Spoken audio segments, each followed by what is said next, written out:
Labas, 7 dalis, arba 8, aš nežinau. Tai mes radom didelį akmenį. Tuoj parodysiu. Va. Nu, nežinau, ar čia didelis, ar čia kažkoks gal ne akmuo. Nu, tai žodžiu, kasam. Ir mūsų draugo Manto nėra, nes išvažiavo į savo varžybėles. Rašė, tiksliau, į Lenkiją, nes jam ten vyksta, jis ten nori praleisti.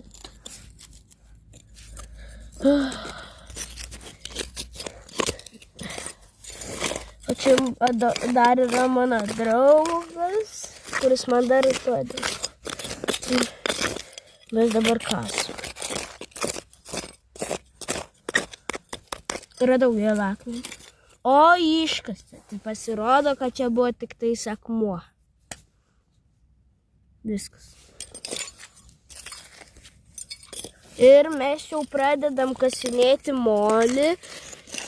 Tai jeigu kokioj 10 daly mes jau molį kasinėsim, jūs pakomentuokit, ką norėsit, kad mes nulipdytume iš to molio. Pakomentuokite, please, ir palaikykite. Ok, tai toliau tęsim kas. O. Žiūrėkit, kokią akmenuką mes radom. Tuoj blemba pamečiau. Va.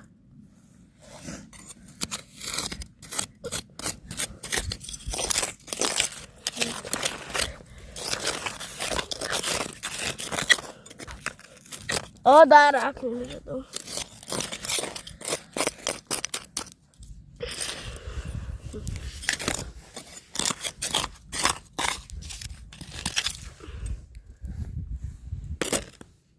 O, akmenį jisai jau atkasa. Jeigu mes rasim titnagų ir anglies, nes aš jau buvau radęs, tai pakomentuokit, ar nori, kad aš ir su draugu ir su tėvais užkurtume ugnį.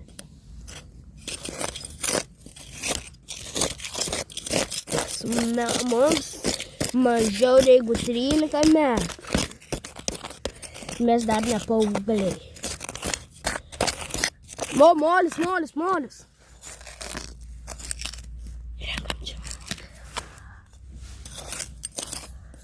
Akmenys, va, iškas. Ok, dabar va kokia mūsų duobė. Didoka, aš nežinau.